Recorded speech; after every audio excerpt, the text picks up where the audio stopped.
Hello everyone, how are you all? So today I will discuss about the Indian economy part number 3, Indian economy on the eve of independence. तो अपन ने इससे पहले अपन ने discuss कर लिया था। अपन ने डिस्कस किया था कि बेसिकली अपन इस चैप्टर में 6 टॉपिक पे डिस्कस करेंगे। तो फर्स्ट वन था हमारा एग्रीकल्चर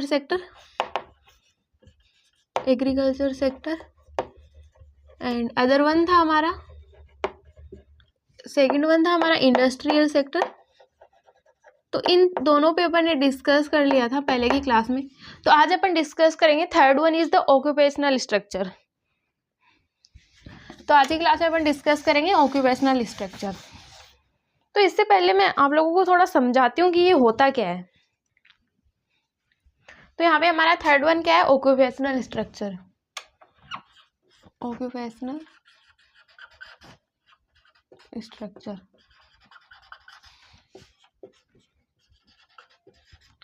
तो आज की क्लास में अपन बेसिकली ये समझेंगे कि जो ऑक्यूपेशनल स्ट्रक्चर है वो होता क्या है। देन अपन देखेंगे उसमें क्या क्या अपन को पढ़ना है। तो सबसे पहले तो ये क्वेश्चन है कि ये होता क्या है ऑक्यूपेशनल स्ट्रक्चर। ऑक्यूपेशनल मतलब कि ऑक्यूपेशनल का मतलब भी होता है काम धंधा। मतलब कि हमारे कंट्री में वर्कफोर्स की क्या कंडीशन है, जो लोग काम कर रहे हैं इनको क्या बोलते हैं, वर्कफोर्स। वो किस तरह से काम करते हैं। तो हमारी कंट्री में जो वर्कफोर्स है वो 3 पार्ट में डिवाइडेड है। First one is the primary sector, second one is the secondary sector, third one is the tertiary sector. Tertiary sector मतलब कि हमारी जो वर्कफोर्स है वो इन तीनों सेक्टर में डिवाइडेड है। मैं एग्जांपल देती हूँ। हमारी कंट्री में टोटल वर्कफोर्स है 100, टोटल लोग हैं काम करने वाले 100। तो उनमें से प्राइमरी सेक्टर में काम कर रहे हैं 60, इसमें सेकेंडरी में 20, ये तीनों कितने हो गए 100। तो ये तीनों क्या है, डिवाइडेड है। प्राइमरी सेक्टर में कौन कौन काम कर रहा है, सेकेंडरी सेक्टर में कौन कौन काम कर रहा है एंड टर्सरी सेक्टर में कौन कौन काम कर रहा है। तो प्राइमरी सेक्टर में जैसे हमारा एग्रीकल्चर आ गया, और जैसे इसमें इंडस्ट्रीज वगैरह आ गई। एंड टर्सरी सेक्टर में जैसे सर्विसेज आ गई, जैसे डॉक्टर है, टीचर है, ये सब सर्विसेज आ गई। और इंडस्ट्री में मैन्युफैक्चरिंग का जो भी काम हो रहा है। और प्राइमरी सेक्टर में एग्रीकल्चर हो, जैसे रॉ मटेरियल कर रहे हैं, तो वो सारी चीज़ें आ गई। तो हमारी कंट्री में कितने प्राइमरी सेक्टर में डिवाइड है, कितने सेकेंडरी सेक्टर में डिवाइड है, कितने टर्सरी सेक्टर में डिवाइड है, इसको ही बोलते हैं अपन हमारी कंट्री का ऑक्यूपेशनल स्ट्रक्चर। तो अपन इसे बोल सकते हैं कि हमारी कंट्री का ऑक्यूपेशनल स्ट्रक्चर ये है कि हमारी कंट्री में प्राइमरी में 60 लोग काम करते हैं, सेकेंडरी में 20 लोग काम करते हैं एंड टर्सरी में 20 लोग काम करते हैं। तो अपन बात कर रहे हैं Indian economy on the eve of independence की। तो उस टाइम पे हमारी कंट्री में क्या कंडीशन थी। तो उस टाइम पे हमारी कंट्री में प्राइमरी सेक्टर पे ही बहुत ज़्यादा काम हो रहा था। तो उस टाइम पे हमारी कंट्री की कंडीशन थी 27% एग्रीकल्चर, मतलब कि प्राइमरी सेक्टर पे बेस था। रिमेनिंग 10.1% सेकेंडरी सेक्टर पे काम कर रहा था एंड 17.2% लोग हैं जो टर्सरी सेक्टर में काम कर रहे हैं। तो इसको देख के लगता क्या है हमें, मतलब कि सबसे पहले भाई इसमें 72, यहाँ पे 10, यहाँ पे 17, कोई बैलेंस नाम की तो चीज़ ही नहीं है हमारे ऑक्यूपेशनल स्ट्रक्चर में। तो यहाँ पे अपन क्या बोलेंगे, जो हमारा जो ऑक्यूपेशनल स्ट्रक्चर था वो उस टाइम को वो कैसा था, अनबैलेंस्ड ऑक्यूपेशनल स्ट्रक्चर। काफ़ी अनबैलेंस देखने को मिल रहा है हमारी कंट्री में उस टाइम पे। अभी हमारी कंट्री में स्टेट होते हैं, तो उस टाइम पे स्टेट नहीं होते थे, रियासतें होती थी। तो वहाँ पे क्या हो रहा था उस टाइम पे, कुछ ऐसी रीजनल वेरिएशन थे हमारी उस टाइम पे कि कुछ में तो बहुत ज़्यादा कि एग्रीकल्चर सेक्टर पे काम किया जा रहा है। जैसे बॉम्बे हो गया एंड मद्रास प्रेसिडेंसी होगी, जैसे ये हो गया बॉम्बे प्लस मद्रास। तो ऐसी जगहों में सिर्फ और सिर्फ इन ऐसे सेकेंडरी सेक्टर पे काम किया जाता है, जहाँ पे क्या थी, बहुत ज़्यादा इंडस्ट्रीज वगैरह थी। और जैसे पंजाब हो गया, राजस्थान हो गया, हरियाणा हो गया, स्टेट में क्या था, बहुत ज़्यादा लोग किस पे डिपेंड थे, सिर्फ और सिर्फ हमारा जो प्राइमरी सेक्टर है उस पर डिपेंड थे। उन लोगों को कोई मतलब नहीं था सेकेंडरी सेक्टर से टर्सरी सेक्टर में उस टाइम पे मैन्युफैक्चरिंग। और इन यहाँ पे क्या हो रहा था, यहाँ पे बिल्कुल ही प्राइमरी सेक्टर नहीं था, यहाँ पे ज़्यादा से ज़्यादा सेकेंडरी सेक्टर था। तो अपन क्या बोल सकते हैं इस टाइम को, हमारी कंट्री में क्या था, रीजनल वेरिएशन, मतलब बहुत ही अलग अलग तरह की चीज़ें थी। इसको क्या बोलेंगे, रीजनल वेरिएशन। अगर बताना इतना समझ में आ गया तो अपन आगे डिस्कस करते हैं। यहाँ पे अपन ने पूरा समझ लिया एक तरह से, एक इतनी सी इसमें अपन एक समरी के रूप में पूरे ऑक्यूपेशनल स्ट्रक्चर को समझ लिया कि ये होता क्या है एंड इसमें क्या क्या हुआ है। अगर इतना क्लियर हो तो बताना, आगे डिस्कस करते हैं अपन। तो हमें यहाँ सबसे पहले तो ये ध्यान रखना, ऑक्यूपेशनल स्ट्रक्चर का मतलब होता है कि हमारी कंट्री में वर्कफोर्स के क्या कंडीशन है, कौन कौन प्राइमरी सेक्टर में काम कर रहा है, कौन सेकेंडरी सेक्टर में काम कर रहा है एंड कौन टर्सरी सेक्टर में काम कर रहा है, कितनी % लोग, हमें ये देखना है। आप लोग अभी करंट के जाके देखना, करंट का ऑक्यूपेशनल स्ट्रक्चर की क्या कंडीशन है।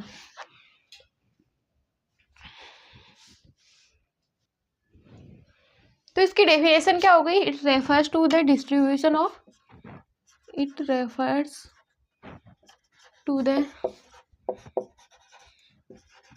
Distribution of workforce. वर्कफोर्स अपन किस में डिवाइड करते हैं, प्राइमरी सेक्टर में, टर्सरी सेक्टर में एंड सेकेंडरी सेक्टर में। तो among different economic sector and different economic sector,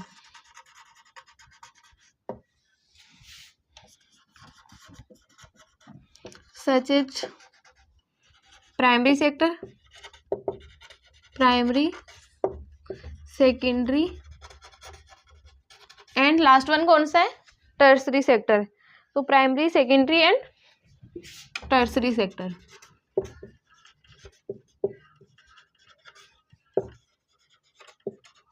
उसकी अगर एग्जाम में क्वेश्चन आता है तो हमें प्रॉपर ऐसे लिखना होता है डेफिनेशन वर्ड्स में। तो क्या होगा, it refers to the distribution of workforce among different economic sector such as primary sector, secondary sector and tertiary sector. हमारा क्या है, ऑक्यूपेशनल स्ट्रक्चर इन तीनों सेक्टर में बंटा हुआ है। अब अपन डिस्कस करते हैं कि हमारे उस टाइम की स्टेट क्या थी, सिचुएशन क्या थी। तो state of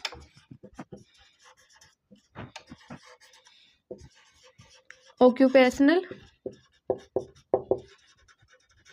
structure on the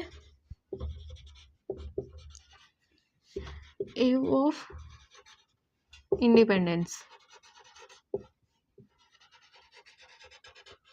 उस टाइम की क्या कंडीशन थी, जिस टाइम में हमारी कंट्री में क्या हुआ था, लगभग हमारी कंट्री इंडिपेंडेंट हुई थी। तो उस टाइम पे क्या था कि हमारे यहाँ पे क्या था, एग्रीकल्चर ही सबसे मेन सोर्स था, अपन ने देखा। तो agriculture was the main source of livelihood. Agriculture पे ही हमारी ज़्यादा से ज़्यादा लोग क्या थे, डिपेंड थे। तो agriculture was the main source of occupation.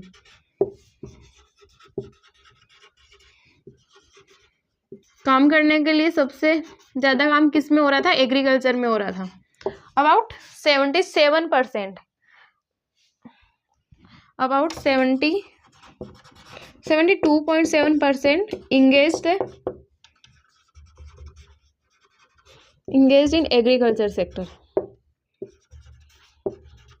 तो उस टाइम की क्या कंडीशन थी कि जो हमारे 72% लोग हैं वो किस में लगे हुए हैं, वो एग्रीकल्चर में लगे हुए हैं। एंड सेकेंड स्टेट थी कि only 10.1% people are doing the secondary sector. तो सेकेंडरी सेक्टर में कितने काम करते थे, केवल और केवल 10.1%। तो ओनली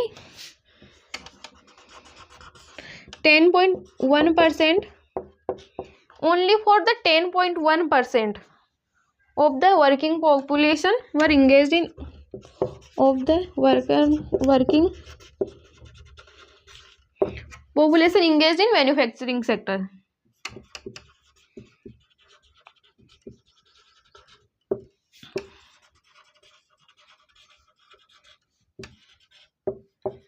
सिर्फ और सिर्फ 10% लोग ही मैन्युफैक्चरिंग सेक्टर में काम करें।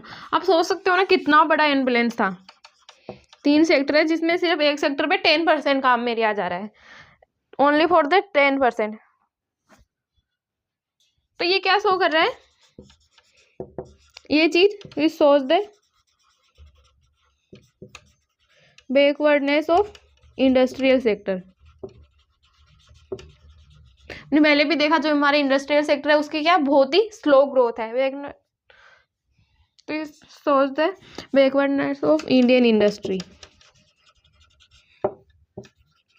जो हमारी इंडियन इंडस्ट्री है वो क्या है, बहुत ही पीछे है। मतलब कि आप अगर उनका इक्वल में डिवाइड करें तो 3.33 कुछ होता है, उसमें से सिर्फ हमारी एग्रीकल्चर जो सेकेंडरी सेक्टर उस पर काम किया जा रहा है 10.1%।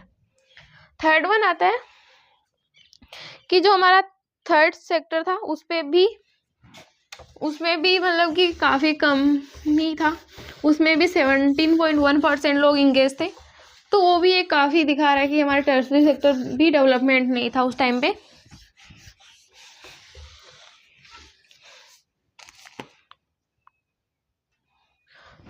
Only 17.2 working population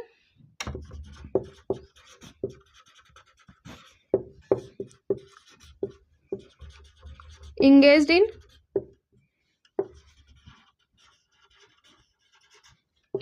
service sector.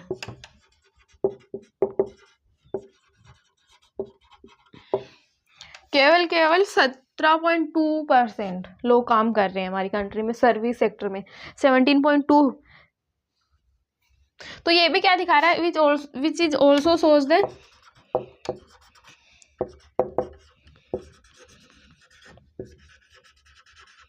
Slow growth of tertiary sector. Slow growth of tertiary sector. हमारा जो थर्ड सेक्टर था टर्सरी सेक्टर उसमें भी बहुत ही स्लो ग्रोथ थी। यहाँ पे फोर्थ पॉइंट आ जाता है कि जो हमारी जो बहुत ही जो अपन बोल सकते हैं कि जो हमारे ऑक्यूपेशनल स्ट्रक्चर था वो क्या था, बहुत ही अनबैलेंस था। तो फोर्थ पॉइंट हमारा हो सकता है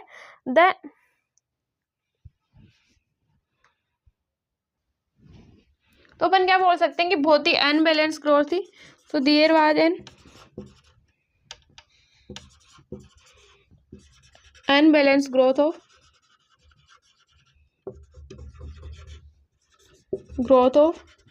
occupational structure क्या है, there was an unbalance growth of occupational structure on the eve of independence. उस टाइम पे हमारी कंट्री की कंडीशन बहुत ही खराब थी, मतलब बहुत ही ज़्यादा अनबैलेंस कंडीशन थी। एक में 70% है, एक में 10% है, एक में 17%, तो बहुत ज़्यादा अनबैलेंस था। It indicates regional variation. ये क्या दिखा रहा है कि हमारी जो कंट्री में था वो क्या था, regional variation. It's indicates regional variation.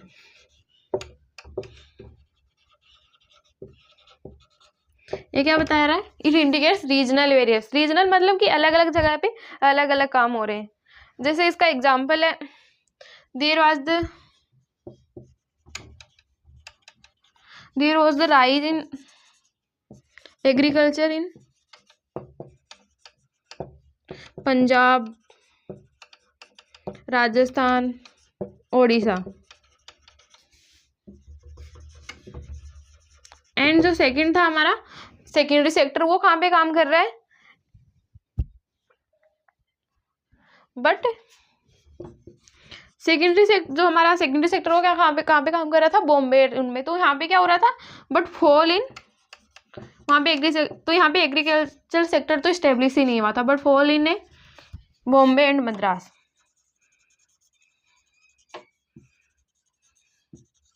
तो ये थी हमारे ऑक्यूपेशनल स्ट्रक्चर की कंडीशन उस टाइम पे, जिस टाइम पे हमारी कंट्री में क्या हुआ था, मतलब लगभग अपन कब की बात कर रहे हैं, on the eve of independence में। तो हमारी कंट्री की ये कंडीशन थी ऑक्यूपेशनल स्ट्रक्चर। अगर किसी को ये समझ में नहीं आया तो कमेंट में ज़रूर बताना। इसमें ज़्यादा कुछ है नहीं, हमें 3 चीज़ें ध्यान में रखनी है। ये 3 सेक्टर में डिवाइड है, प्राइमरी सेक्टर,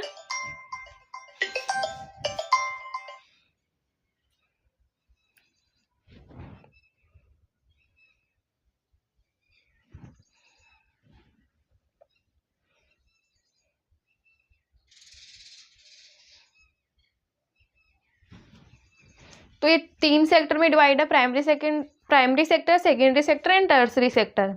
जो हमारा प्राइमरी सेक्टर है उसमें कितने % लोग इंगेज है, 72 पॉइंट समथिंग कुछ 72.2%। जो हमारा सेकेंड है उसमें 72.8% है। जो सेकेंड है हमारा सेकेंडरी सेक्टर उसमें इंगेज है 10.1%। एंड जो हमारा थर्ड है टर्सरी सेक्टर उसमें इंगेज है 17.2%। तो हमें ये थोड़ी चीज़ें ध्यान में रखनी है। देन अगर समझ में आया तो अपन नेक्स्ट डिस्कस करते हैं। 4th नंबर का हमारा यहाँ पे है, अपन 4th नंबर का डिस्कस करते हैं। देन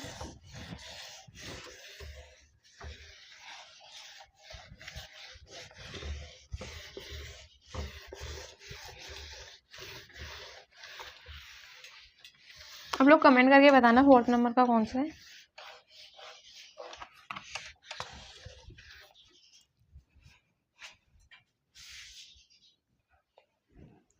तो हमारे 3 टॉपिक कंप्लीट हो गए, तो अपन 4 टॉपिक के बारे में बात करते हैं। फोर्थ हमारा डेमोग्राफिक कंडीशन, हमारी डेमोग्राफिक की उस टाइम पे क्या कंडीशन थी। तो 4th है हमारा डेमोग्राफिक कंडीशन, डेमोग्राफिक कंडीशंस।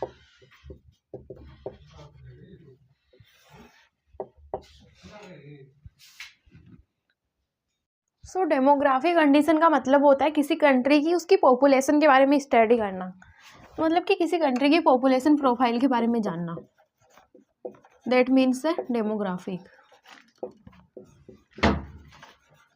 किसी कंट्री की पॉपुलेशन प्रोफाइल के बारे में जानना क्या होता है, डेमोग्राफिक प्रोफाइल।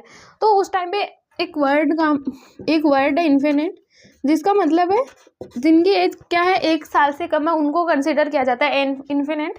तो हमारे उस टाइम पे हमारी कंडीशन में 1000 पे कितनी डेथ हो रही थी, तो हमारी कंट्री में उस टाइम पे 218 1000 लोगों पे 218 लोगों की डेथ हो रही। तो इसको क्या बोलेंगे, infinite mortality rate. Death rate को मोर्टिलिटी रेट भी बोलते हैं, इन्फिनिट मोर्टिलिटी रेट।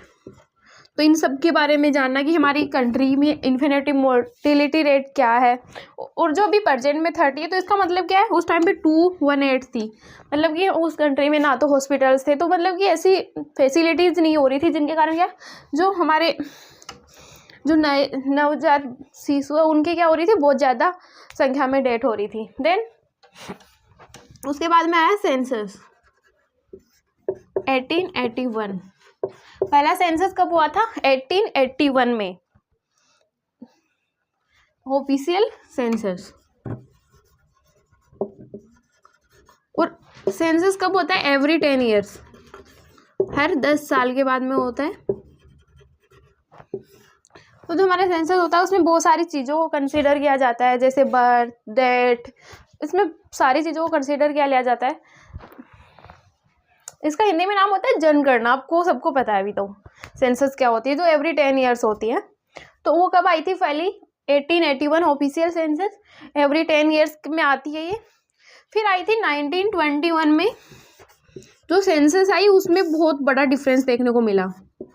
1921 में जो हमारी सेंसस आई उसमें बहुत बड़ा हमें डिफरेंस देखने को मिला। तो इसलिए इसको बोलते हैं year of greater divide, year of greater divide. Change इसलिए मिला, इससे बिफोर की कंडीशन एंड आफ्टर की कंडीशन काफ़ी अलग थी। इससे पहले बहुत ही हमारी जो पॉपुलेशन थी उसकी क्या हो रही थी, स्लो ग्रोथ हो रही थी। एंड इसके आफ्टर में क्या, उसके बाद में क्या हुआ था, हायर ग्रोथ। हमारी कंट्री में बहुत ज़्यादा हायर ग्रोथ देखने को मिली थी पॉपुलेशन की। पहले बहुत ही स्लो ग्रोथ हो रही थी, देन बहुत ही हायर ग्रोथ हुई थी। तो यहाँ पे हायर ग्रोथ हुई थी या फास्ट ग्रोथ हुई है, अपन ऐसा भी बोल सकते हैं इसको, या फास्ट ग्रोथ हुई। तो हमारा जो ये फर्स्ट पेज था, जो बिफोर वाला था, उसको नाम दिया है first page of demographic transition. First page of demographic transition, first page of demographic transition. Second वाले को नाम दिया है second phase of demographic transition. Second phase of demographic transition. अगर ये वाला इतना सा समझ में आ गया है तो बताना, एक थोड़ा सा अपन ने रफ समझ लिया कि ये होता क्या है, देन अपन इस पे थ्योरी पे डिस्कस करते हैं। अगर इतना क्लियर हो गया है तो आप लोगों को बताना।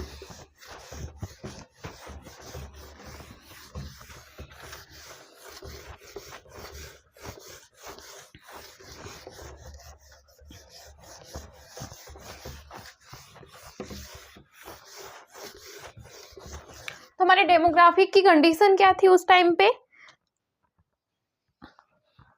तो उस टाइम पे इंडिया का फर्स्ट ऑफिशियल सेंस कब आया था? इंडियाज फर्स्ट ऑफिशियल सेंसस कब आया था? 1881 में आया था, 1881 में। एंड ये कब आता है? Every 10 years. एंड कब आता है सेंसस? Every 10 years. और जो हमारी ईयर थी, ईयर 1921 को बोला जाता है year of greater divide, year of greater divide.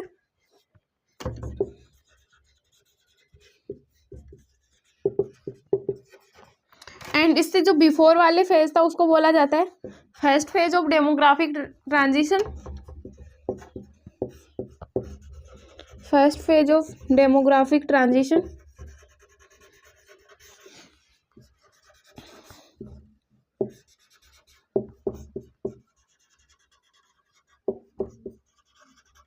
And after वाले को बोला जाता है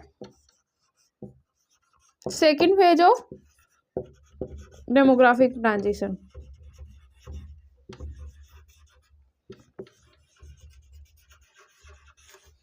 second phase of demographic transition.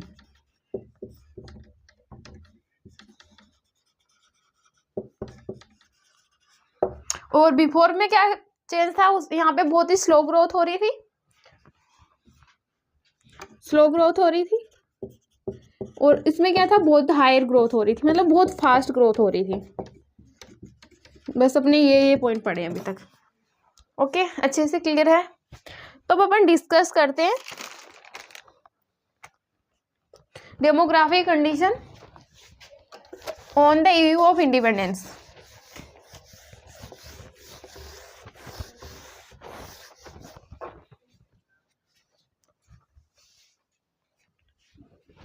तो अपन बात करते हैं demographic condition on the eve of independence, on the eve of independence.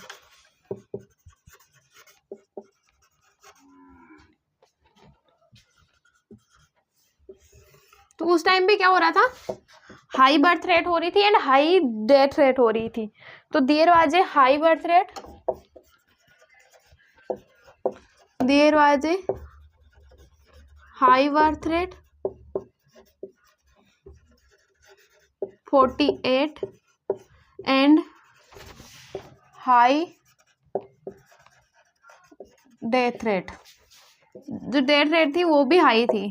It indicating, ये क्या दिखा रहा है कि हमारी जो बर्थ रेट है वो है 48 और हमारी डेथ रेट है 40। तो ये क्या दिखा रहा है?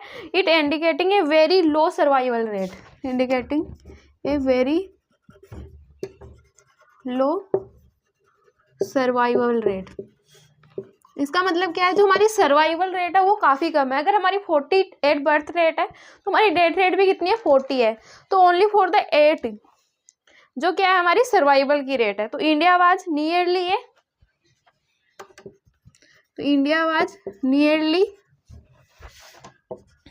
ए 8000 पर एनम। मान लेते हैं हमारी बर्थ रेट हाई है लेकिन हमारी डेथ रेट भी हाई है, तो फिर हमारी बर्थ रेट हाई होने का मतलब भी क्या है? तो क्या था उस टाइम पे? लो सर्वाइवल रेट थी। सेकंड पॉइंट है जो हमारी लाइफ एक्सपेक्टेंसी थी वो भी काफ़ी कम थी उस टाइम पे। लाइफ एक्सपेक्टेंसी आज वेरी लो, वो भी काफ़ी कम थी उस टाइम पे, तो आज एज लो।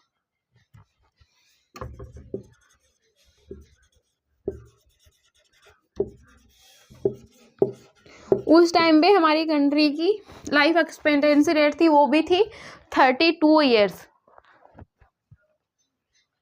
तो ये क्या दिखा रहा है? That showing the lack of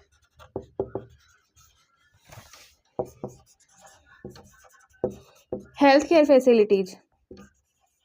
अगर एक इंसान है जिसकी कम से कम एज मतलब कि 100 एज ऐसे मानी जाती है लेकिन उतनी होती नहीं है, लेकिन 32 भी तो काफ़ी कम है ना, आप सोच सकते हो अभी करंट में कितनी होगी, 69 पता नहीं 73 ऐसे कुछ होगी, आप लोग चेक करना एक बार।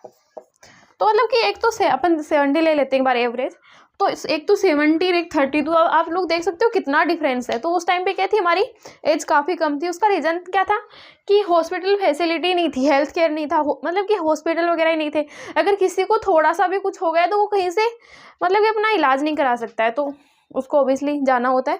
दैट मीन्स कि उस टाइम पे हमारी इन्फेरियर लाइफ एक्सपेक्टेंसी रेट थी वो भी क्या थी, काफ़ी कम थी।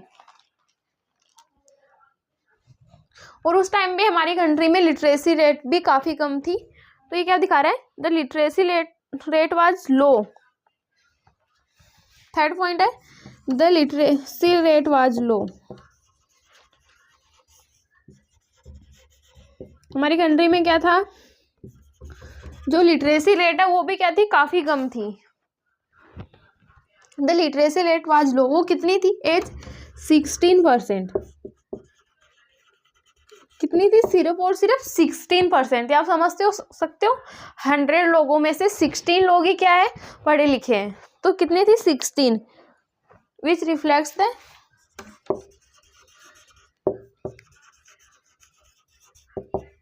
सोशल एंड इकोनॉमिक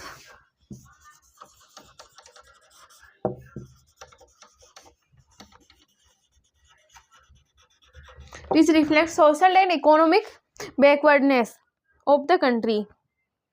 तो ये क्या दिखा रहा है कि हमारी कंट्री में काफ़ी ज़्यादा बैकवर्डनेस है। अगर 100 में से 60 लोग ही पढ़े लिखे हो तो आप समझ सकते हो ना हमारी कंट्री में क्या कंडीशन हो सकती है। तो लिटरेसी रेट भी क्या थी, काफ़ी कम थी। और फीमेल लिटरेसी रेट तो और भी कम थी। The female literacy rate was very low. The female literacy rate was very low. जो लड़कियां थी उनकी तो और भी कम एजुकेशन हो रही थी, एट 7%। आप समझ सकते हो इन दोनों में भी कितना डिफरेंस है। 7 और 16 में भी लगभग आधे से ज़्यादा का डिफरेंस है। तो जो हमारी उस टाइम पे फीमेल की जो लिटरेसी रेट थी उसकी तो कंडीशन और भी ज़्यादा बुरी थी। वैसे दोनों की बुरी है, 16% भी क्या ही है, होना ना होना बराबर ही है। तो ये हमारी कंडीशन थी। एक लास्ट कंडीशन है, इस ऊपर वाले को मैं रख कर रही हूँ।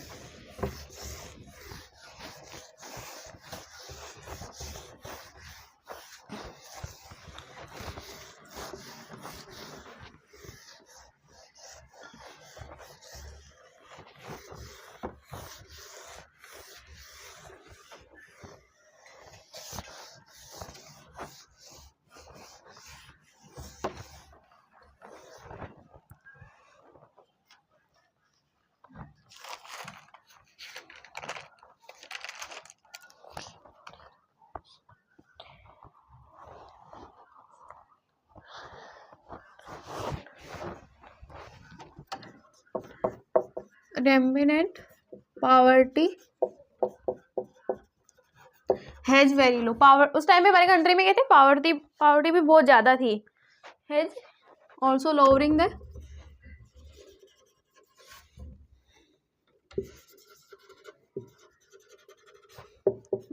द डेमोग्राफी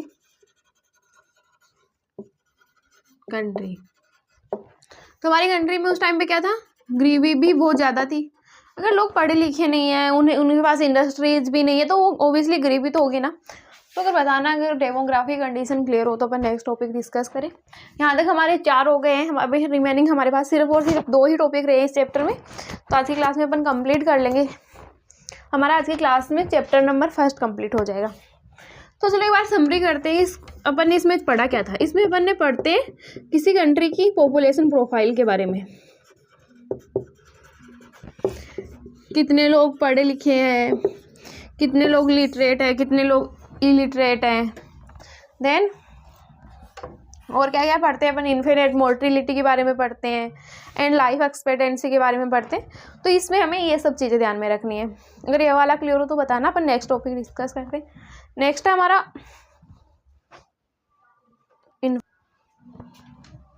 तो 5th है हमारा इंफ्रास्ट्रक्चर।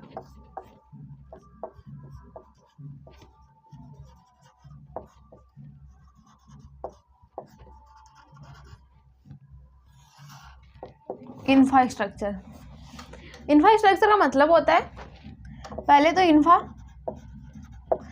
का मतलब होता है बेसिक, और स्ट्रक्चर का मतलब होता है फैसिलिटीज। तो हमारी कंट्री में जो बिजनेस ग्रोथ है उसकी बेसिक फैसिलिटीज क्या थी।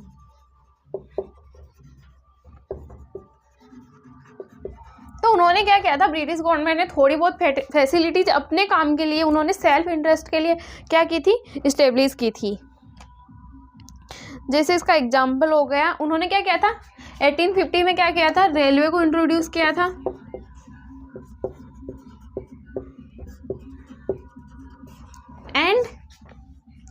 एंड क्या किया था उन्होंने, बहुत सारे मतलब कि उन्होंने बैंकिंग को भी इस्टेब्लिश किया था कंट्री में, एडमिनिस्ट्रेशन को भी किया था। एंड उन्होंने क्या किया था कि हमारी कंट्री में जैसे पोर्ट हो गए, बंदरगाह जो बोलते हैं जिसको, पोर्ट हो गए, उन्होंने ये सब चीज़ें हमारी कंट्री में क्या की थी, इस्टेब्लिश की थी। और उन्होंने ये सब क्यों की, ये सब करने का पीछे उनका क्या रीज़न था। उन्होंने अगर कुछ भी अगर हमारी कंट्री में कुछ भी इस्टेब्लिश किया है तो उनका रीज़न था अपनी होम कंट्री की इकोनॉमिक इंटरेस्ट के लिए उन्होंने ऐसा किया है। उनका हमारी कंट्री के डेवलपमेंट से उन्हें कुछ लेना देना नहीं था, बट उन्हें सिर्फ और सिर्फ क्या था, अपनी होम कंट्री की इकोनॉमिक इंटरेस्ट था उन्हें। इसीलिए सिर्फ उन्होंने जो भी किया है वो किया था बस, बाकी उन्हें और कोई कुछ था नहीं ज़्यादा कुछ।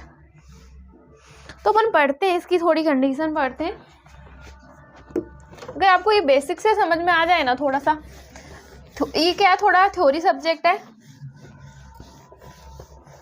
और जब अपन इन थ्योरी सब्जेक्ट को जब अपन एक लिंक से समझने लग जाए ना कि इसमें ये होता है एंड इससे ये मतलब है, इसका ये मतलब है, देन अपन क्या कर सकते हैं, उस पूरी चीज़ों को एक स्ट्रक्चर वे में थ्योरी में तो लिख सकते हैं। लेकिन हमें क्या होना चाहिए, उसके लिए थोड़ा बेसिक पता होना चाहिए। तो आपको जब भी करें, मैंने पहले की क्लासेज में भी ये बताया है, चीज़ों को एक रफ एस्टिमेट जरूर कर लेना। एक ऐसे मैंने अभी अपन कौन सी क्लास के बारे में डिस्कस कर रहे थे, अपन डिस्कस कर रहे थे डेमोग्राफिक प्रोफाइल। तो एक मैंने पहले बताया कि डेमोग्राफिक प्रोफाइल होता क्या है, पॉपुलेशन के बारे में स्टडी करना, फिर फर्स्ट सेंसस कब आई थी। तो ऐसे थोड़ा सा एक स्ट्रक्चर बना लेना। बाकी तो फिर क्या कर सकते हैं अपन, उनको अच्छी तरीके से थ्योरी में तो लिख सकते हैं, बस हमें पता होना चाहिए कि लिखना क्या है। तो अपन बात करते हैं। तो there were some positive contribution, क्या थे उनके थोड़े बहुत पॉजिटिव कॉन्ट्रीब्यूशन भी थे हमारी कंट्री के लिए, जैसे रेलवे को इंट्रोड्यूस करना। बट वो सब क्या क्यों थे, वो उनके कंट्री के इकोनॉमिक इंटरेस्ट के लिए। तो there was a some positive contribution, उनके आने से थोड़े बहुत पॉजिटिव कॉन्ट्रीब्यूशन भी हुए, लेकिन वो इतने ज़्यादा कम थे कि अपन उनको नेगेटिव उतने ज़्यादा हावी हो रखे हैं, तो हमें पता ही नहीं है उनके पॉजिटिव कुछ है भी क्या। तो there was a some positive contribution of the British government, उनके थोड़े बहुत क्या थे, पॉजिटिव भी थे। तो there was a some positive contribution of the British government in field of infrastructure, in field of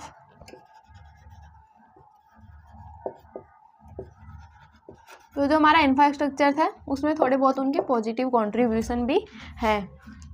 तो अपन बात करते हैं one by one. However this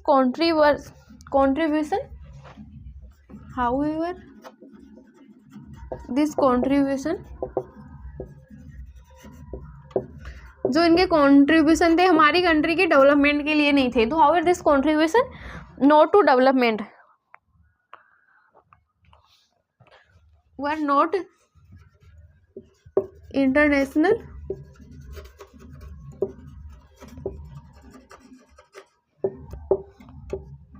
but ये क्यों थे? उनके होम कंट्री के इकोनॉमिक इंटरेस्ट के लिए, बट प्योरली टू सेटिस्फाई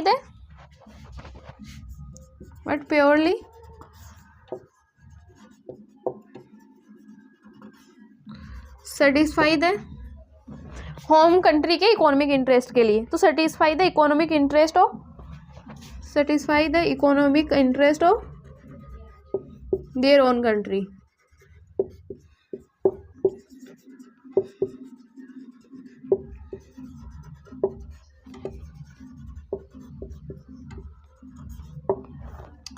तो इंफ्रास्ट्रक्चर की क्या कंडीशन थी? इंफ्रास्ट्रक्चर के लिए ब्रिटिश गवर्नमेंट के कुछ पॉजिटिव भी एक्सेप्ट थे, और वो थे क्योंकि however this contributions were not international, वो इंटरनेशनल नहीं थे या हमारी कंट्री के डेवलपमेंट के लिए वो नहीं थे, but purely satisfy the economic interest of their own country. वो अपनी कंट्री के इकोनॉमिक इंटरेस्ट को फुलफिल करने के लिए यहाँ पे कुछ उन्होंने क्या किया, इंफ्रास्ट्रक्चर में डेवलपमेंट किया है।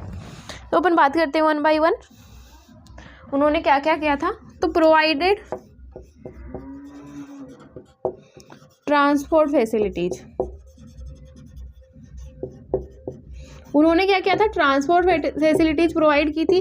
लेकिन उनका एक रीजन क्या था, उन्होंने अपना सामान ट्रांसपोर्ट करना था, तो इसके लिए उन्होंने क्या किया था, ट्रांसपोर्ट फैसिलिटी प्रोवाइड की थी, स्पेशली रेलवेज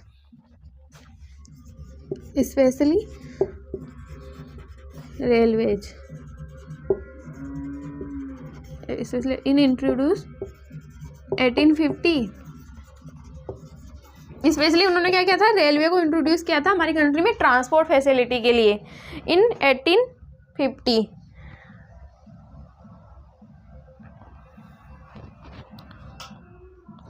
और उन्होंने क्या किया था, second one is development of ports. Ports मतलब बंदरगाह, जिसको बोलते हैं जो क्या करते हैं, सामान ले जाने का काम, एक्सपोर्ट इम्पोर्ट्स के लिए होते हैं वो। तो डेवलपमेंट ऑफ पोर्ट्स जो क्या होते हैं, एक्सपोर्ट्स इम्पोर्ट्स के लिए होते हैं। And third one is the postal and telegraph services. उन्होंने क्या किया था, पोस्ट मतलब कि उन्होंने उनके अलग अलग जगह में उनके रोक रहते थे, तो उनके लिए उन्होंने क्या किया था, पोस्ट एंड टेलीग्राफ सेक्टर को भी उन्होंने डेवलप्ड किया था। तो पोस्टल एंड थर्ड पॉइंट क्या हो गई, पोस्टल एंड टेलीग्राफ सर्विसेज। ये भी किसके द्वारा स्टार्ट की गई थी, ब्रिटिश के द्वारा। तो postal and telegraph services were also started Britishers. इनको रुक करना पड़ेगा आगे के लिए। तो एक बार ये 3 पॉइंट समझ लेना। उन्होंने क्या किया था, ट्रांसपोर्ट फैसिलिटीज प्रोवाइड की थी, जैसे उन्होंने अपना ही क्या करना था, अपना ही सामान उन्होंने बेचना था, वहाँ के जो फिनिश्ड गुड थी वो। तो उन्होंने क्या किया था, स्पेशली रेलवे को इंट्रोड्यूस किया था 1850 में। उन्होंने बहुत सारे डेवलपमेंट ऑफ पोर्ट्स किए थे, जो बंदरगाह एक्सपोर्ट इम्पोर्ट के लिए।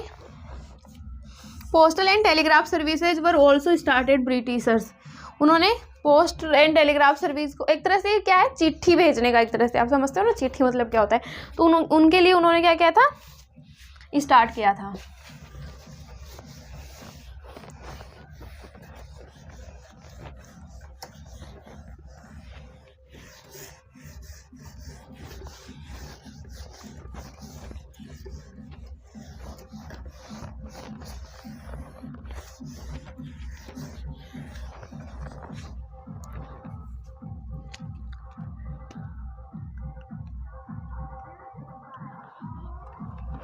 एंड अब हमने 4th पॉइंट कर लिए थे ना। 5th पॉइंट है ब्रिटिश गवर्नमेंट गए हुए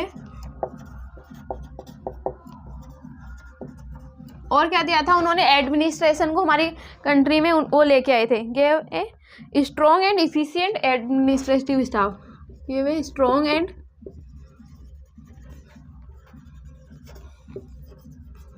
efficient administration staff।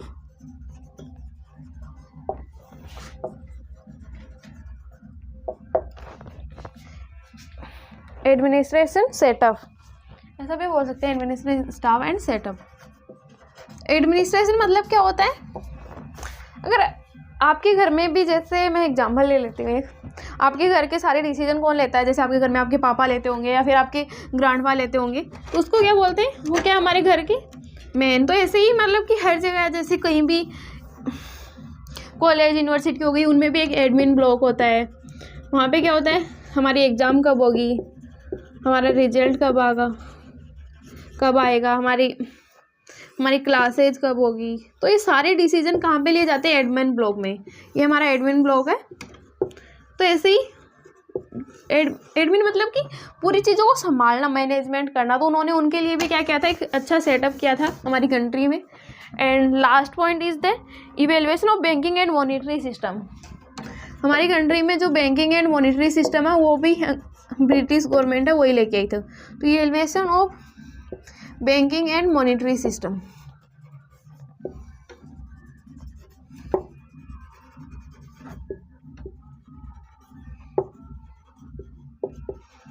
तो उन्होंने क्या किया था हमारी कंट्री में, क्या किया था उन्होंने, बैंकिंग एंड वो मॉनिटरी सिस्टम भी हमारी कंट्री में लेके आए थे। तो उनके कुछ पॉजिटिव एस्पेक्ट्स भी थे, लेकिन वो सब क्या थे, हमारी कंट्री के डेवलपमेंट के लिए नहीं थे, उनके इकोनॉमिक इंटरेस्ट के लिए थे। अगर ये क्लियर हो तो बताना। एक अपना लास्ट टॉपिक बचा, देन कंप्लीट दे। तो अपन इसके बाद में लास्ट डिस्कस करेंगे फॉरेन ट्रेड। फॉरेन ट्रेड का मतलब क्या होता है, एक्सपोर्ट एंड इंपोर्ट करना। मतलब कि जो हमारा जो मटेरियल है उसको बाई एंड सेल करना, this is called the trade. तो हमारा लास्ट पॉइंट है फॉरेन ट्रेड।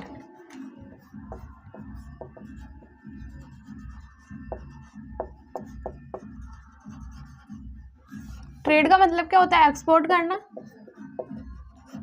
एंड इंपोर्ट करना। एक्सपोर्ट का मतलब क्या होता है, सेल करना, एंड इंपोर्ट का मतलब क्या होता है, बाई करना। तो उस टाइम पे हमारी कंट्री में क्या था, हैंडीक्राफ्ट, हमारी कंट्री फेमस थी। तो हमारी कंट्री क्या थी, हैंडीक्राफ्ट के लिए फेमस थी। तो वो बहुत सारी जगहों पे क्या करते थे, अपने सामान को हम क्या करते थे, एक्सपोर्ट करते थे, सेल करते थे। जैसे सिलोन हो गया, जिसका प्रेजेंट नेम है श्रीलंका, सिलोन हो गया, प्रीसिया हो गया, एंड चाइना हो गया। इसका करंट नाम है ईरान एंड चाइना। तो इन सब जगहों पे भी अपन क्या करते थे, हमारे सामान को एक्सपोर्ट करते थे। जैसे हमारी कंट्री में फेमस था हैंडीक्राफ्ट। लेकिन क्या हो रहा था हमारी कंट्री में उस टाइम पे, हमारा जो मोर देन 50% था, मोर देन 50% किसके, कौन लेके जाते थे, ब्रिटिशर ही लेके जाते थे। वो हमें दूसरी कंट्री में जाने ही नहीं देते थे। पूरा सामान वो क्या करते थे, वो खुद ही लेके जाते थे। और उसके लिए, अपने सामान को ले जाने के लिए उन्होंने एक वाटरवे बनाया था।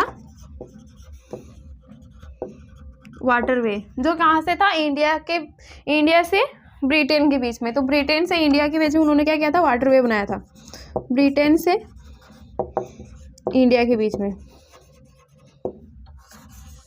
और वो इस वाटरवे का नाम था स्यूज कैनाल। तो वो ये कब बना था, ये बना था 1869, स्यूज कैनाल। और ये कब बना था, 1869। तो उन्होंने क्या किया था, ये क्यों बनाया था, अपनी कंट्री के इकोनॉमिक इंटरेस्ट के लिए, हमारी कंट्री से सामान ले जाने के लिए, और इस कंट्री में ब्रिटेन में ये सामान देने के लिए। तो उन्होंने क्या किया था, ये वाटरवे बनाया था। तो हमारी कंट्री में क्या था, फॉरेन ट्रेड की क्या कंडीशन थी, जो सारा का सारा एक्सपोर्ट हो रहा था वो कहाँ हो रहा था, वो हो रहा था सिर्फ मोर देन 50% चाइना, ब्रिटेन में, ब्रिटिशर ही लेके जाते थे।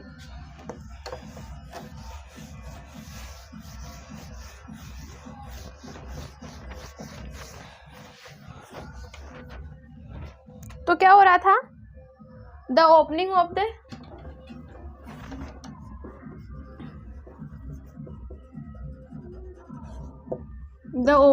द सुएज कैनल, ये क्यों क्या था, उन्होंने अपने यहाँ से सामान ले जाने के लिए, ये क्या था, शॉर्टर रूट था, ये शॉर्टर रूट ऑफ, ये किसके बीच में था, ब्रिटेन एंड इंडिया के बीच में, तो this is the shorter route of waterway, shorter route of waterway. ये क्या था, हमारे कंट्री में सामान ले जाने का क्या था, एक शॉर्टर वाटरवे रूट था बिटवीन ब्रिटेन एंड इंडिया के, ये कहाँ था, ब्रिटेन एंड इंडिया के बीच में, बिटवीन ब्रिटेन एंड इंडिया, जो क्या था, ब्रिटेन एंड इंडिया के बीच में एक क्या था, ये शॉर्टर वाटरवे था, इसका नाम क्या था, सुएज कैनाल। ये कब इस्टेब्लिश किया था, 1869 में। तो इन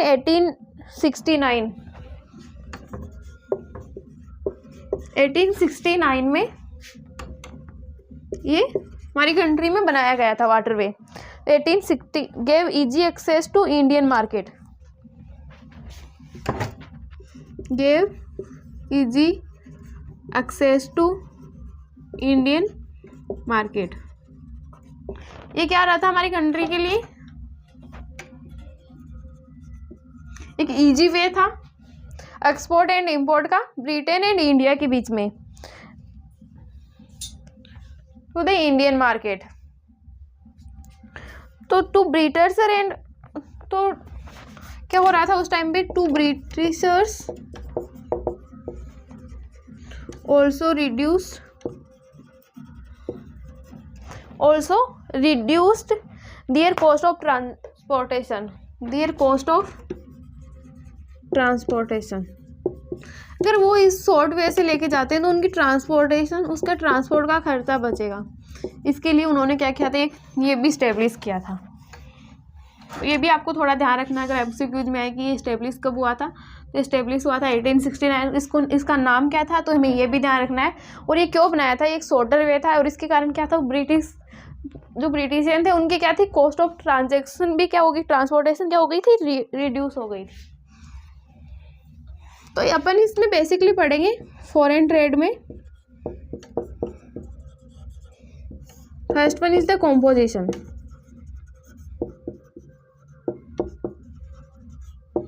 composition, second one is the direction,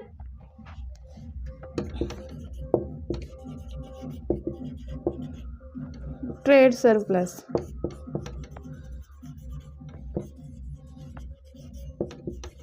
composition मतलब होता है कि एक्सपोर्ट एंड इंपोर्ट, हम कितना एक्सपोर्ट कर रहे हैं एंड हम कितना इंपोर्ट कर रहे हैं। तो हमारी कंट्री तो उस टाइम पे क्या हो रही थी, रॉ मटेरियल की एक्सपोर्ट हो रही थी,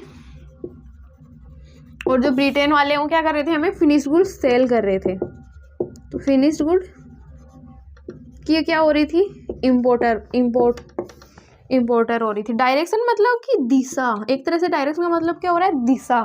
तो हम क्या कर रहे थे, हमारी कंट्री में क्या हो रहा था उस टाइम पे, जो हमारी कंट्री में क्या हो रहा था, सिर्फ और सिर्फ अंग्रेजों की क्या चल रही थी, मोनोपोली चल रही थी। जो ब्रिटिश गवर्नमेंट था उनके क्या चल रही थी, मोनोपोली चल रही थी। उन्होंने, उनके पास ही पूरे मतलब कि 50% से तो ज़्यादा उनके पास ही जा रहा है, हमारी कंट्री से एक्सपोर्ट इंपोर्ट हो रहा है। और जो हमारी कंट्री में अपन दूसरी कंट्रीज़ को थोड़ा बहुत कुछ दे रहे थे, जैसे हम दूसरी कंट्रीज़ को यहाँ पे दे रहे थे, जैसे कि अपन अमेरिका तो नहीं थी बेसिकली, श्रीलंका थी, तो उन सब कंट्रीज़ को अपन थोड़ा बहुत कुछ दे रहे थे, जिसके कारण हमारा सरप्लस हो रहा था। वो भी कहाँ जा रहा था, वो भी अगर उनके कहीं वॉर चल रहे हो तो उसमें जा रहा था, वो अपनी सैलरी पे कर रहे हैं हमारे ट्रेड सरप्लस से। तो हमारे जो ट्रेड सरप्लस है उसको भी वो लोग ही काम ले रहे हैं। तो इसके कारण क्या हो गया था, वॉर में चला गया, सैलरी में चला गया, ड्रेन ऑफ वेल्थ। हमारे सारे पैसे कहाँ चले गए, इन क्या ही बोल रहे, इनके लिए सब कुछ ले गए हमारी कंट्री से। तो हम बेसिकली इसमें इन तीन चीज़ों के बारे में पढ़ेंगे, composition, direction and trade surplus. बताना अगर ये वाला क्लियर हो तो अपन पढ़ते हैं डायरेक्टली, इस पे बात करते हैं। इसकी स्टेट के बारे में बात करते हैं, कंडीशन क्या थी इसकी। State of foreign trade in the on the eve of independence. अपन एक थोड़ा सा रफ आइडिया सब तो समझ लिया, अपन थोड़ी सी समझते हैं।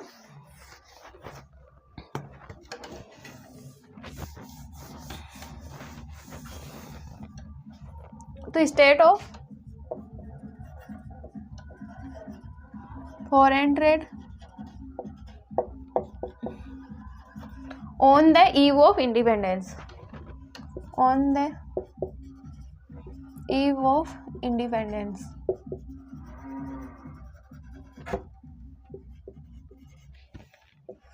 स्टेट मतलब कि सिचुएशन, हमारी कंट्री की क्या सिचुएशन थी, क्या कंडीशन थी उस टाइम पे।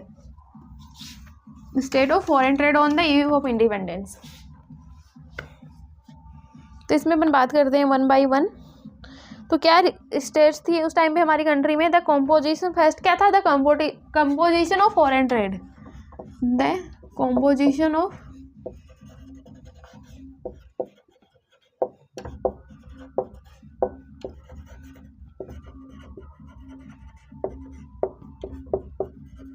The composition of foreign trade. Upon composition में क्या पढ़ेंगे, एक्सपोर्ट एंड इंपोर्ट की कंडीशन। तो अंडर, चलो मैं यहाँ पे थोड़ी समझा रही हूँ आपको। अंडर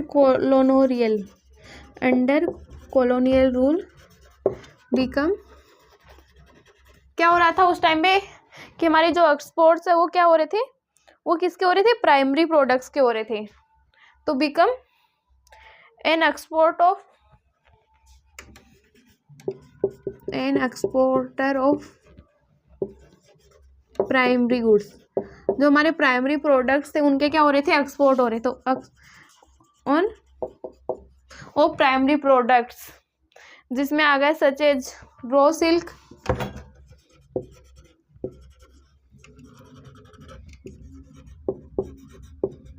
जिसमें क्या क्या इंक्लूड है, रॉ सिल्क इंक्लूड है। क्या हमारी कंट्री से क्या हो रहा था, सिल्क का क्या हो रहा था, यहाँ पे एक्सपोर्ट हो रहा था। कॉटन का हो रहा था।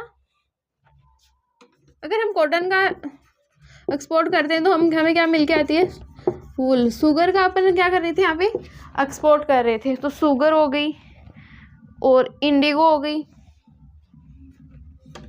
अगर अपन इन सब चीज़ों का कर रहे हैं, इंडिगो हो गई, जूट हो गई। अगर अपन जूट का कर रहे हैं तो हमें क्या मिल रहा था, यहाँ पे रस्सी बना के मिल रही थी। अगर हम कॉटन का कर रहे हैं हमें शर्ट मिल रही थी। अपन इंडिगो का कर रहे हैं तो मतलब कि नील मिल रही थी। एक तरह से हम रॉ मटेरियल दे रहे हैं, हमें वो हमारे रॉ मटेरियल को फिनिश गुड में करके क्या चेंज करके दे रहे हैं। तो इंडिगो हो गई, जूट हो गई, etcetera. And in importer of finished goods, and upon importer किसके हो गए थे, फिनिश्ड गुड के। And an importer of finished good,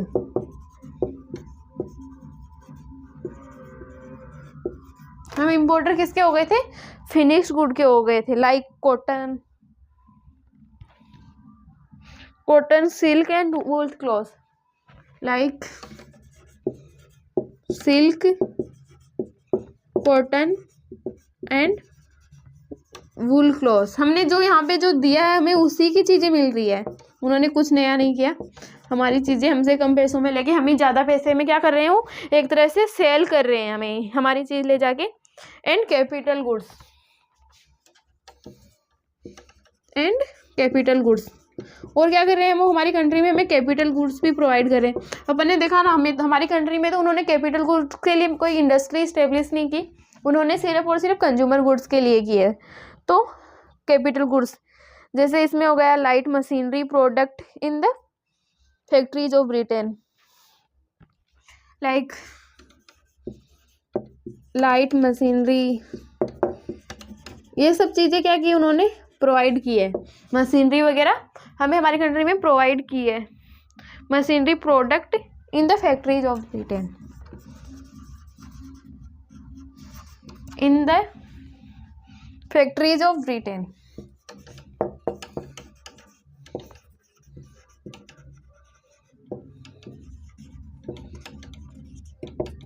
बताना अगर ये वाला समझ में आ गया हो तो। Composition of foreign trade, composition का मतलब क्या होता है, एक्सपोर्ट एंड इंपोर्ट करना।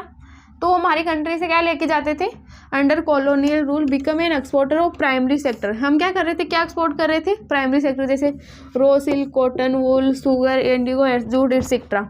एंड एन इम्पोर्टर, हम लेके क्या आते थे, वही फिनिश गुड्स, जैसे silk, cotton and woollen shirt जो हमने दिया उनके वो हमें शर्ट दे रहे हैं। And capital goods like light machinery product in the factories of Britain.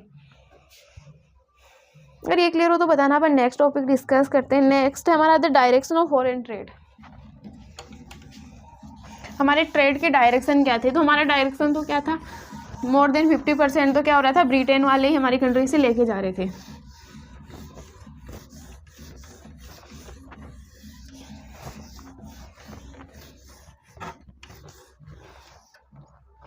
तो the direction of foreign trade,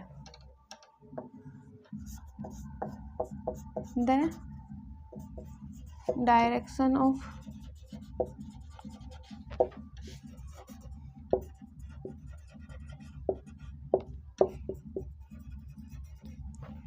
the direction of foreign trade. तो हमारे जो फॉरेन ट्रेड थी उसकी डायरेक्शन क्या थी, उसकी क्या कंडीशन थी, तो ब्रिटेन मेंटेन मोनोपोली, उन्होंने क्या कर लिया था, हमारी कंट्री में मोनोपोली स्टेब्लिश कर ली थी। तो Britain maintain monopoly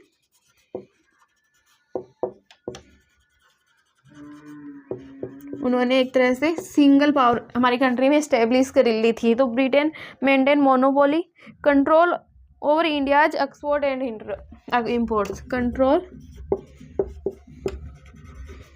over India's export and imports. तो उन्होंने हमारी कंट्री में जो एक्सपोर्ट एंड इम्पोर्ट्स है उन पे एक तरह से पूरी तरह से मोनोपोली कर ली थी, कंट्रोल कर लिया था उन्होंने। हमारे एक्सपोर्ट भी हम करेंगे, इम्पोर्ट भी हम करेंगे, उन्होंने एक तरह से ऐसा कर लिया था। Due to this more than 50%, due to this more than 50%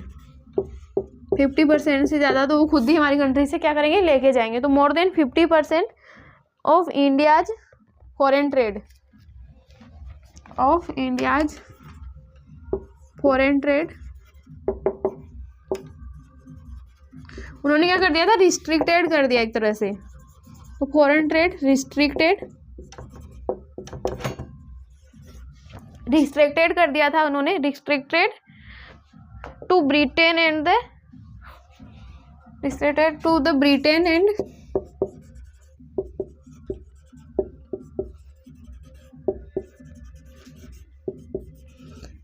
the rest was, उन्होंने क्या कर लिया था, पूरी तरह से कंट्रोल कर लिया था। And the rest was allowed with A few other countries, allowed, जो थोड़ा बहुत बचा उन्होंने अलाउड कर दिया था।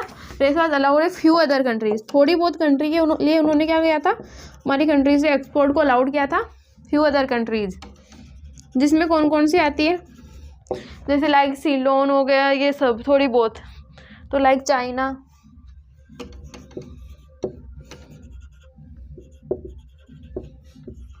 Ceylon,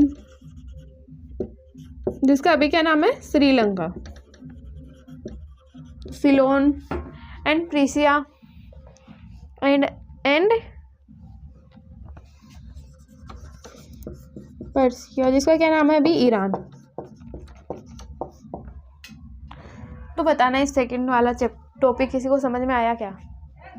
the direction of foreign trade, इसका मतलब क्या है, Britain maintain monopoly control over India's exports and imports. जो ब्रिटेन वाले थे उन्होंने हमारी कंट्री में क्या कर ली थी, मोनोपोली इस्टेब्लिश कर ली थी। Due to this more than 50% of India's foreign trade restricted, उन्होंने 50% से ज़्यादा रिस्ट्रिक्टेड कर दिया था दूसरी कंट्री के लिए। To the British and the rest was allowed a few other countries, उन्होंने थोड़ी बहुत कंट्री के हमारी कंट्री से एक्सपोर्ट के लिए क्या किया था, अलाउड किया था, जिसमें हो गया like China, Ceylon, Sri Lanka and प्रीसिया, जिसको क्या नाम है अभी, ईरान। तो ऐसे ऐसे ये कंडीशन थी हमारी कंट्री की। आप समझ ही सकते हो क्या कंडीशन थी हमारी कंट्री की, ना वो एक्सपोर्ट करने दे रहे, ना इंपोर्ट करने दे रहे, ना कुछ खुद ना ही खुद भी कुछ कर रहे हैं। पूरी हालत ख़राब कर दी थी उन लोगों ने। एक लास्ट टॉपिक बचा हमारा, then complete the chapter number first. एक बार इसको रीड करना आप लोग, एक बार इसको रीड कर लेना। तो अपन थर्ड पॉइंट डिस्कस करते हैं।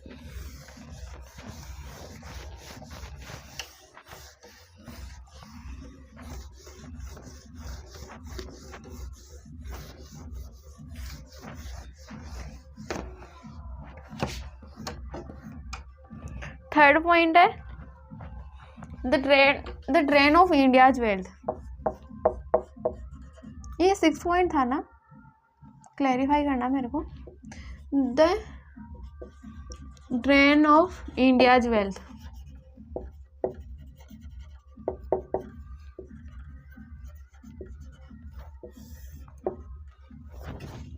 इसका मतलब क्या है? Not use development activities. उन्होंने जो हमारे पास, जो कंट्री के पास जो पैसे आ रहे थे थोड़े बहुत सरप्लस वाले, उन्होंने उनको यूज नहीं किया था हमारी कंट्री के लिए। तो the surplus amount was not used the British, the surplus amount was not used the Britisher in the India's development, in India's development। उन्होंने हमारा जो सरप्लस था उन्होंने हमारे डेवलपमेंट के लिए काम में ही नहीं लिया। उन्होंने क्या किया था? किसी भी तरह की नॉट डेवलपमेंट इकोनॉमिक एक्टिविटी, उन्होंने कोई भी इकोनॉमिक एक्टिविटी को डेवलप ही नहीं किया। तो not development of the economic not development, उन्होंने कोई भी डेवलपमेंट नहीं किया था एक तरह से। एंड सेकंड, उन्होंने क्या किया था? हमारी कंट्री का जो ट्रेड सरप्लस था, तो trade surplus of export, trade surplus of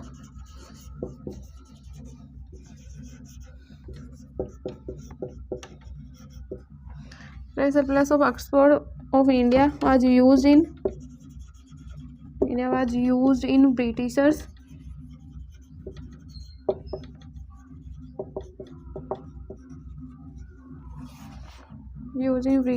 in war. उन्होंने किसके लिए यूज किया था? वो कोई अगर उनका कहीं वॉर चल रहा है तो उनके लिए यूज किया था, या फिर उन्होंने अपने खुद के एक्सपेंसेस के लिए इनको यूज किया था। तो वॉर हो गया, सैलरी हो गई, and import of invisible item हो गया।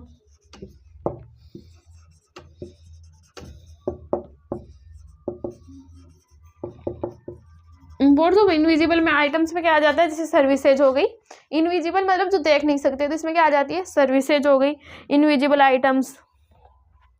एंड उन्होंने खुद के एक्सपेंसेज के लिए काम में लिया था। तो यहाँ पे क्या हो रही थी? The drain of India's wealth. अगर ये वाला टॉपिक समझ में आया तो बताना। The surplus amount was not use the britisher in India's development. जो हमारी सरप्लस अमाउंट थी उसको उन्होंने हमारी कंट्री के डेवलपमेंट के लिए काम में ही नहीं लिया। तो यहाँ पे not development. Trade surplus of exports of India was use in Britishers in war, salary, imports of invisible items and expenses.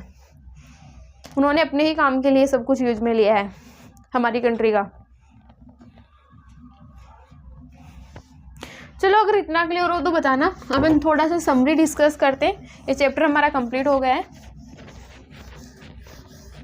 Basically अपन बात करेंगे इस चैप्टर में अपन पढ़ा क्या क्या है। 1-2 मिनट की अपन समरी डिस्कस करते हैं।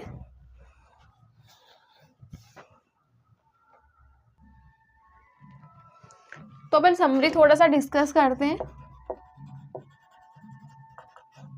तो इस चैप्टर में अपन पहले क्या पढ़ा था? अपन ने थोड़ा बहुत इंट्रोडक्शन पार्ट किया था।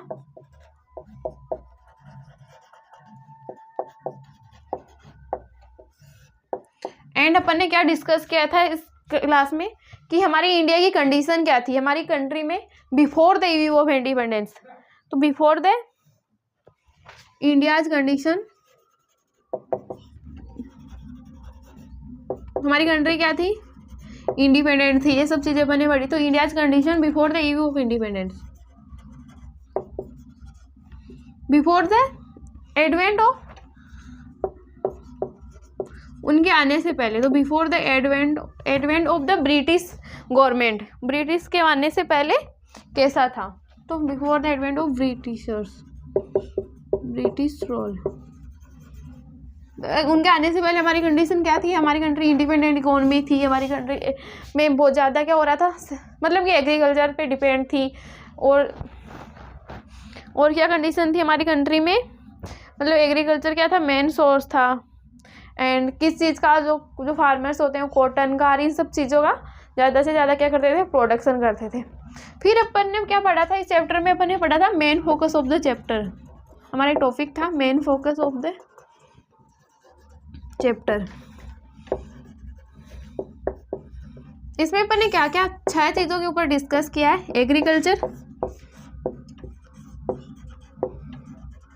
एग्रीकल्चर में क्या डिस्कस किया अपन ने? एग्रीकल्चर की हमारी कंट्री की सिचुएशन क्या है, एंड ऐसा है तो इसके पीछे रीजन क्या है। तो अपन ने क्या डिस्कस किया है? एग्रीकल्चर के बारे में डिस्कस किया है।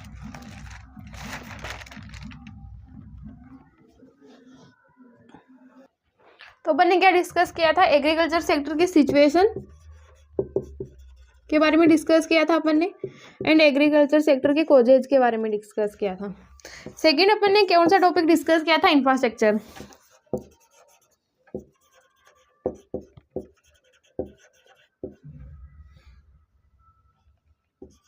इंफ्रास्ट्रक्चर जिसमें अपन ने क्या किया था? हमारा हैंडीक्राफ्ट है वो क्यों खत्म हो गया था? तो देखिए हैंडीक्राफ्ट,